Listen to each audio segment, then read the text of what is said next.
Hi, I'm Vance Dykes, and in this video, I want to tell you a story from my childhood. As I look back on my childhood, I feel like that, the Roman Catholic Church in one form or another has always been a part of my life, whether through the Sister Act films or just by some simple encounters I've had with Catholic priests in a Catholic church, visiting a Catholic church. But here's something that I only thought about recently in recent years. When I was growing up in Hazel Park, Michigan, for those of you who don't know, Hazel Park is a suburban town right next door to Detroit, Michigan. So I actually grew up in the Detroit area. But anyway, in Hazel Park, where I lived, there was actually a Catholic church. Now, I can't remember exactly what the name of the church was. I want to take a wild guess. Maybe it was the St. Mary Catholic Church. But basically, it was right next door to a small dairy shop. And when I say dairy shop, I mean to say ice cream shop. You guys know what I'm talking about. For whatever reason, my parents and I always used to call it the Dairy Queen. But it wasn't the Dairy Queen. I guess maybe that was how I understood it at the time. That any place that sold ice cream was considered a Dairy Queen, even though it wasn't a Dairy Queen. I forgot exactly what the name of the place was, but I remember there was this one time we all went there together as a family, my mother, my father, and I, and our dog Ginger. And we actually got our dog Ginger some ice cream from that place. Fortunately, she didn't get sick. Dogs love human food. Why not? It's good and delicious. But I'm getting way off track here, I'm sorry. So there was this Catholic church that wasn't too far from my house. Actually, it was like, I want to say it was like maybe half a mile or half a block away from my house within walking distance. If you were to get there by car, you would be there in under a minute. So depending on traffic, if you got people who are trying to get their kids to school on time and, there could be like a major traffic problem on the road at the time. I think the name of the road was John R. Was it John R.? It's been over 10 years since I've lived in Michigan, and there are certain things about Michigan that I have forgotten over the years. Now, I have wonderful memories. Some of them are vague. Others are crystal clear, and I live with them to this day. But anyway, one of the things that I think about was that, I wonder how things would have been if I would have taken the time to visit that Catholic church. Like, when I was growing up, I was always shy. I was always a sheltered child. I always preferred to spend more time in the house watching TV and movies and playing video games, playing board games, playing with my Batman and Superman action figures and Spider-Man action figures more than I wanted to do anything else. I was not really the outgoing type. I wasn't the athletic type. I wasn't a greaser. I was just a small outcast who spent all his days being sheltered. But if I would have been more outgoing, and especially with my growing interest in God and Jesus at the time, maybe if I would have had an interest in the Christian church a little bit earlier in my life, and I did go to, I guess what I'm trying to say is that, maybe if I would have done things differently, maybe I would have already been studying to become a Catholic priest.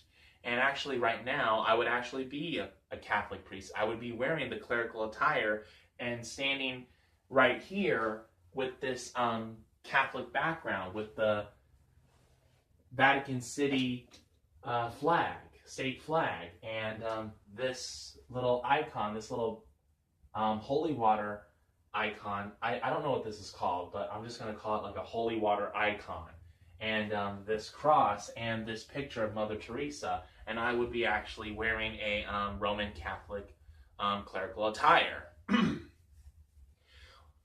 What I could have done in the old days was that, I could have got up every Sunday morning.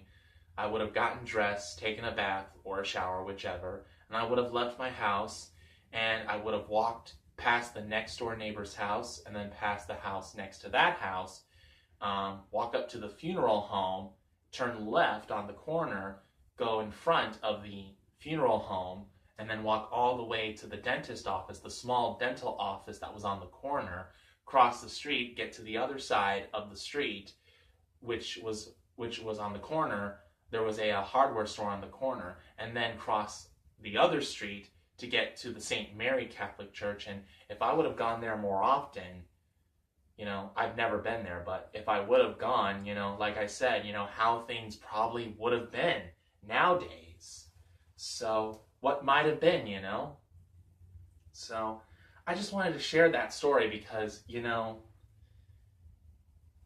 I've always wanted to be a priest, but I never knew how much I wanted it until I crossed the threshold from childhood to adulthood.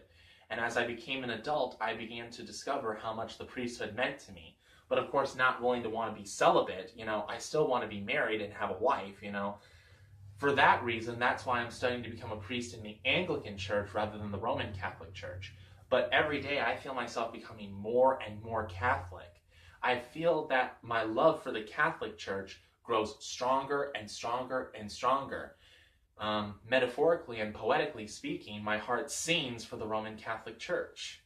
And that's why in some of my videos on the Ventriloquist Vance channel, you've probably seen more videos of me with Pope John Paul II than with any of my other puppets. Bloody Mary, Alberto the Ghostly Wizard, the Cave Witch.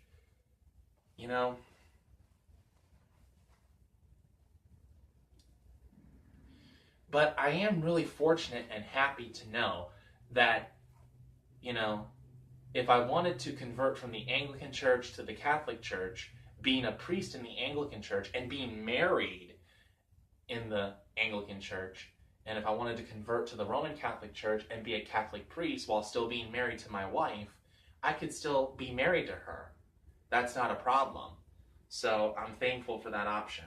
So I think what I'm going to do is that, if my heart becomes more and more in love with the Roman Catholic Church, if my heart desires to want to be a part of the Roman Catholic Church, what I can do is, I can stay in the Anglican Church right now, become a priest in the Anglican Church, be married to whoever it is that I'm going to be married to, and then maybe after a few years, I want to say 3 for the most, convert to the Roman Catholic Church and be a married Catholic priest in the Roman Catholic Church. That's my plan as of right now. But right now, we're just going to see how things go. But I just wanted to share this childhood story that I had because, that's what I do. I love to share my stories. And if you take the time to listen to my stories, I appreciate it. Thank you very much. And with that, I will say, God bless in the name of the Father, and of the Son, and of the Holy Ghost. No, I will not keep it in church. Thank you very much.